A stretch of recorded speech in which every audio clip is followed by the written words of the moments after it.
Good morning six class, myself पूजा।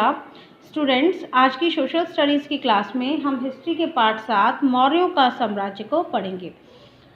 सिकंदर ने मगध साम्राज्य के अंतिम शासक धनानंद के शासनकाल में 326 ईस्वी पूर्व में पश्चिमोत्तर दिशा से भारत में प्रवेश किया। मतलब पश्चिम उत्तर की दिशा से भारत में प्रवेश किया, भारत में आए।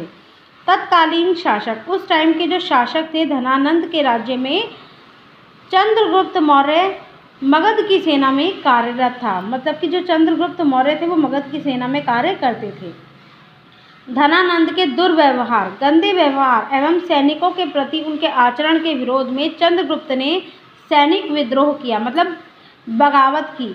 इस विद्रोह के से कुपित राजा, मतलब कि इस विद्रोह से, इस बगावत से क्रोधित राजा ने चंद्रगुप्त को मृत्यु दंड सुना दिया। भयभीत डरा हुआ चंद्रगुप्त मगध से भाग गया, परंतु उसका विद्रोही मन, बगावती मन बदला लेने के लिए आतुर था।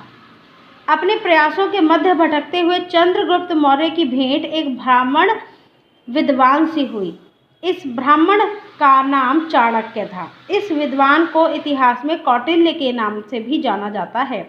अब देखिए बच्चों, चाणक्य जो थे उन्हें कौटिल्य के नाम से क्यों जाना जाता है? क्योंकि उनकी कूटनीतियाँ थी। उन्होंने अपनी कूटनीतियों के बल द्वारा जो है तख्ते पलट दिए थे। चाणक्य बहुत ही बड़ा राजनीति का ज्ञानी व्यक्ति था। मतलब कि चाणक्य जो थे उन्हें राजनीति का बहुत बड़ा ज्ञान था।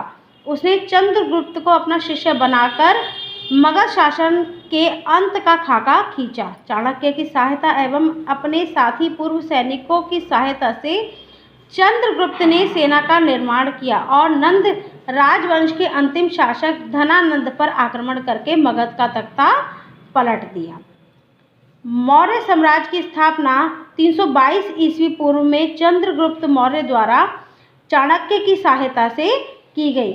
मतलब कि जो मौर्य साम्राज्य था उसकी स्थापना जो थी वो 322 ईस्वी पूर्व जो है चंद्रगुप्त मौर्य द्वारा चाणक्य की सहायता से जो है की गई। मौर्य साम्राज्य की स्थापना। चंद्रगुप्त मौर्य महत्वाकांक्षी एवं वीर शासक था। वह अपनी प्रजा का पूरा ध्यान रखता था, जिस कारण प्रजा भी अपने राजा को पूर्ण सम्मान करती थी। देखिए बच्चों, जहाँ पर जो राजा है अपनी प्रजा का पूरा ध्यान रखेगा, उनको किसी चीज़ की कमी नहीं होने देगा, उनकी दुख सुख, उनको कोई तकलीफ ना हो, इस चीज़ का ध्यान रखेगा, तो वहाँ पर जो प्रजा है वो भी अपने राजा के प्रति बहुत ही सम्मान रखती है। तो उनकी जो प्रजा थी वो भी राजा का पूर्ण सम्मान करती थी। 305 ईस्वी पूर्व में यूनान का प्रसिद्ध सेनापति सेल्यूकस भी सिकंदर के समान ही छोटे राज्यों को जीतता हुआ पश्चिमोत्तर भारत तक पहुंच गया। तब तक मौर्य समाज का विस्तार पश्चिमोत्तर भारत तक हो चुका था। सेल्यूकस के आक्रमण को चंद्रगुप्त मौर्य ने तहस नहस कर दिया। मतलब कि जो सेल्यूकस ने आक्रमण किया था उसको चंद्रगुप्त मौर्य ने तहस नहस कर दिया, उसको हरा दिया। दबाव में सेल्यूकस को चंद्रगुप्त के साथ संधि करनी पड़ी, मतलब कि उसको उसकी बात माननी पड़ी। सेल्यूकस ने चंद्रगुप्त को हिंदू कुश पर्वत तक के प्रांत उपहार में दिए। जो सेल्यूकस ने चंद्रगुप्त को जो है हिंदू कुश पर्वत तक के जो प्रांत थे वो उपहार में दे दिए थे। इस प्रकार चंद्रगुप्त का साम्राज्य भी अफगानिस्तान तक फैल गया था।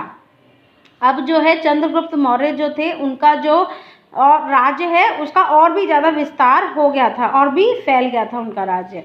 अब चंद्रगुप्त भारत का प्रथम विशाल साम्राज्य का शासक बन गया था।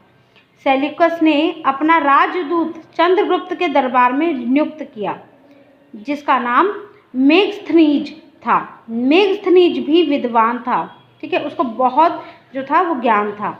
उसने चंद्रगुप्त के शासन की नीतियों, कार्यकुशलताओं और अपने अन्य अनुभवों का इंडिका नामक पुस्तक में संपूर्ण विवरण दिया है।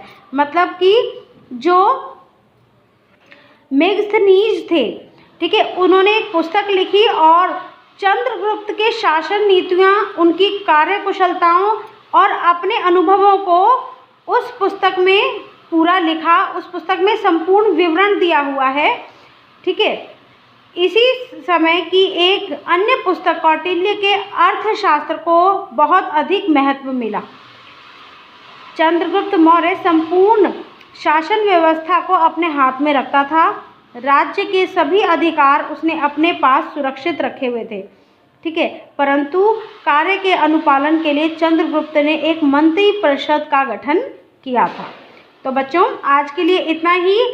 आज का आपका होमवर्क है, आज मैंने जितना चैप्टर आपको पढ़ाया है उतना चैप्टर आपको होमवर्क से अच्छी तरह से दोबारा रीड करना है।